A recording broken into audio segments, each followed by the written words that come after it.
Hello everyone, and welcome to my final database presentation. My name is Aminor Reynolds, and today I introduce you to OceanDB. OceanDB is a marine research institution that primarily deals with the acquisition of different aquatic species per the request of various aquariums that want diverse species in their arsenal. This institution prides itself on the purchase and redistribution of these aquatic animals to various aquariums in Ghana. OceanDB acquires the animals from its partnered research institution and its 4 other conglomerates in Europe.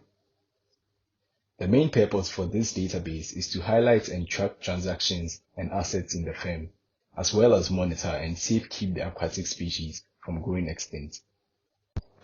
Now, we divert our attention to the EER diagram, which consists of all the processes for OceanDB. Since this company deals with the redistribution of species, there are a few generalized and specialized classes, namely the relationships between the institutes with aquariums and suppliers, and employees with port worker and drivers. Since they share common attributes, this generalization-specialization relationship has to be established for distinction, since aquariums and suppliers are a type of institute, and the port workers and drivers are also a type of employee. They both share a mandatory or relationship, which means an employee needs to be either a port worker or driver. There are a few complex relationships, namely orders and delivers, which are entities with relationship attributes such as arrival time, order time for their deliveries, and order and arrival dates for orders. The strong entities such as supply order and species have their own primary keys attached to them, whilst the weak entities such as ports and aquariums don't. We will now look at a few enterprise rules for this diagram. The first relationship is between the suppliers and the port worker, whereby a port worker can call 0 or more suppliers, and a supplier can be called by only one port worker. Secondly, the port worker and delivery order. A port worker can package 1 or more delivery orders, and a delivery order can be packaged by 1 to 5 port workers. Now for the aquariums and supply order. An aquarium can make at least 1 supply order, and a supply order can be made by 1 aquarium. Aquariums and species. An aquarium can purchase 0 or more species, and a species can be purchased by 0 or more aquariums. Let's divert our attention to the logical table derivation, which displays all the tables in OceanDB with their respective attributes and their primary and foreign keys. The entities are divided into strong and weak entities, with the strong entities such as institute, supply order, delivery order, species, ports, and employees having their own primary keys which are displayed in the bold text. And the weak entities such as aquariums, suppliers, drivers, port workers, delivers, orders, and aquarium driver have no primary key, but each have foreign keys identified. The foreign keys are displayed in an italic format. For example, institute name, port name, species name are all foreign keys. Some primary keys are institute number, order ID, delivery ID, which can only be found in the strong entities. Now, to take you through the SQL code used to create this database. At the very beginning, the Ocean Database 70432023 schema was created and used to create the tables and attributes that are followed. We know that to uniquely identify each record in a table, a primary key constraint needs to be identified. For example, the first table called institutions is a specialized class for both the suppliers and the aquariums. And in here, the institute's number has been defined as a primary key. Therefore, it must not be null and it must contain unique values. This is why it has the phrase not null unique attached after its definition. Now, in the species table, the species ID has been declared as the primary key. The same goes for the port name as the primary key for the port table, and so on. The species table contains a foreign key constraint called institute number, which references the institute table. Moving on to the delivery order table. Now let's take a look at the referential integrity, which upholds the validity of references in the database. This makes sure that there aren't any invalid links between the tables. In this table, foreign keys such as driver's employee ID, institute number, species ID, and port name, each referencing their respective tables. The phrase onUpdates cascade is a constraint that reciprocates the changes or updates made to the primary key to the child value. Therefore, the change is cascaded to the child.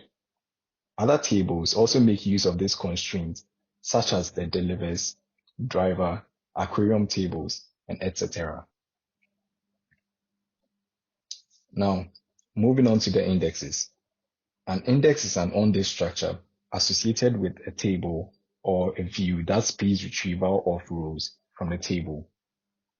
The first index I created is called species available IDX, which acts upon the species table to view the inventory of species available with their corresponding number sold. This shows species going extinct from the top to the bottom. The second index is called employees contact IDX. This acts upon the employees table and it showcases all the employees working for OceanDB and their respective contact numbers.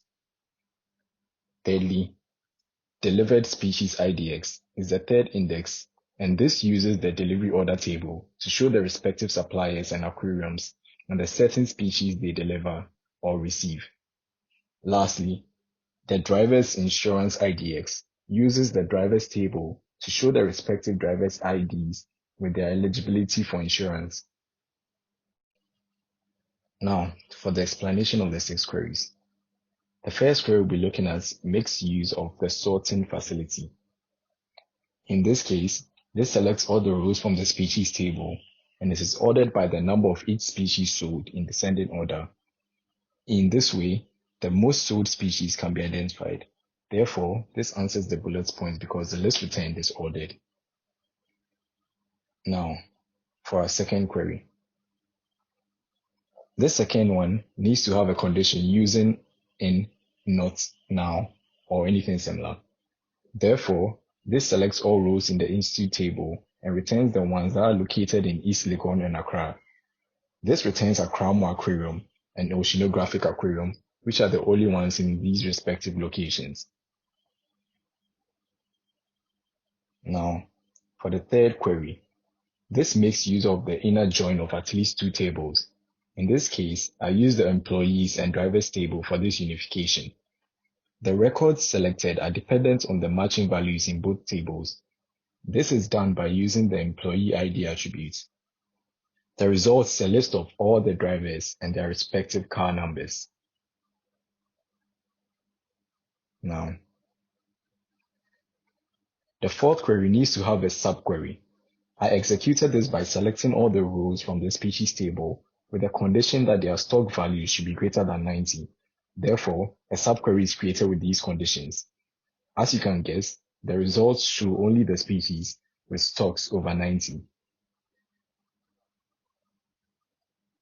For the fifth query, this needs to make use of either the greater or less than or like operator.